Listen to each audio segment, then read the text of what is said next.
Please उत्साह तुमचा दाखवा, आम्ही आहोत अजून इथं. अलिबागकरांशी नमस्कार अलिबागकर. नमस्कार. खूप छान वाटतं आज इथे येऊन.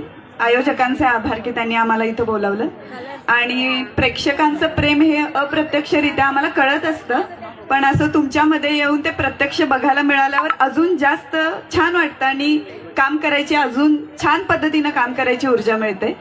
आणि मी असं सांगेन की कॉन्स्टेबल मंजू कॉन्स्टेबल पासून इन्स्पेक्टर झाली आता आणि प्रेक्षकांचं प्रेम तसंच आहे, एव्हाना अजून वाढतंय.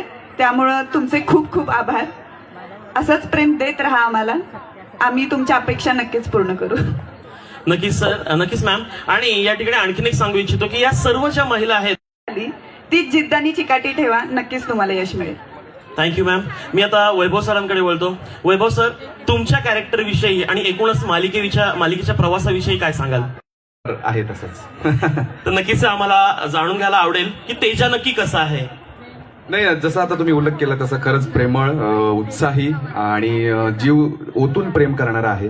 आणि मुळात त्याच्या आयुष्यात एक सुंदर बायको आहे वैदेही.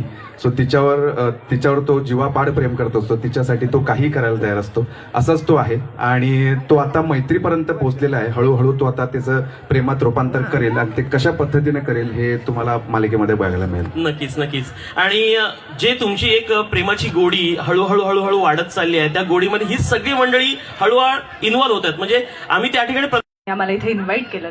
एवढ्या लार्ज स्केलवरती आम्हाला आमच्या प्रेक्षकांना एवढ्या सगळ्या लोकांना भेटता येतं. खरंच खूप आभार.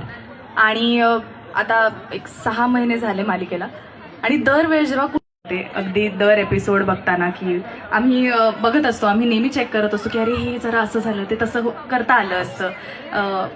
इवन प्रत्येक प्रोमोवरती, प्रत्येक व्हिडिओवरती, इंस्टाग्रामवर पण जो फीडबॅक आम्हाला येतो तो सगळा माध्यमातून आपणा सर्वांच्या अगदी जवळचे झाले हे चेहरे आज